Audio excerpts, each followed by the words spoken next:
What's up guys, the RuneKeeper here, your official esports caster for Naraka Bladepoint, here to bring you a patch notes roundup. This time, we're taking a look at the April 27th, 2023 patch notes.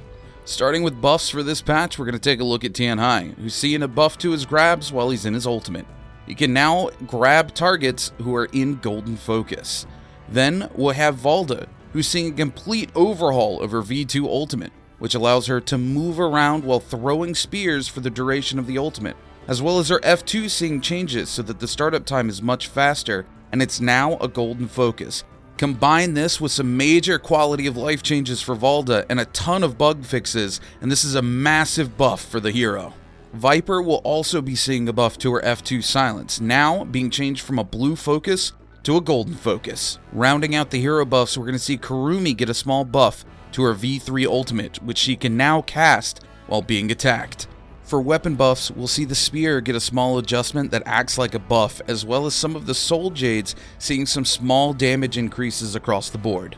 Now that's going to do it for buffs this patch. Next, we're going to take a look at nerfs. And for nerfs, we're going to see that the pole sword's eating some pretty hefty nerfs this patch, with its damage being reduced for some moves, some of its moves being less abusable, and the blistering edge soul jade losing some of its damage as well.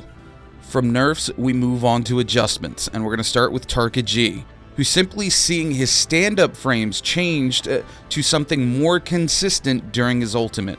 This is to make it easier for both Tarka players and people who play against him to know how he's going to react on stand-up during ultimate more consistently. Meanwhile, Akazu will see a slew of overall adjustments that balance out mostly to just be an adjustment and quality of life for Akazu. And finally, the staff will see some adjustments that make it harder to cheese with the weapon, but will help keep its performance overall more consistent for skilled players. Now let's take a look at all the things that are going to change this patch outside of combat. Of course, we're going to be moving from Season 7 to Season 8, which means a brand new battle pass, skins, and rewards.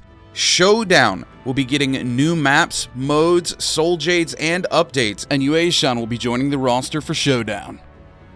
The game mode will not be time-gated from April 27th until May 7th, at which time it'll go back to its weekend-only time slots. A new option's been added to the game, allowing for automatic weapon swapping to a new weapon in your inventory when you get parried. This option will be able to be enabled via your settings if you wish to use it.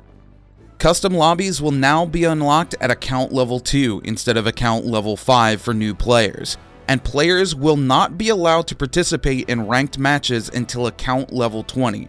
This is likely a measure to cut back on smurfing. All in all, this is a very solid patch. The devs are clearly listening to the community, and I'm excited to see what the rest of the year holds for Naraka. If you'd like to see the full patch notes, they'll be linked in the description. If you want more content like this, make sure you like and subscribe to the channel, and if you have any questions, feel free to leave a comment or ask me when I'm live on twitch.tv/RuneKeeperTV, and I'll see you guys next time.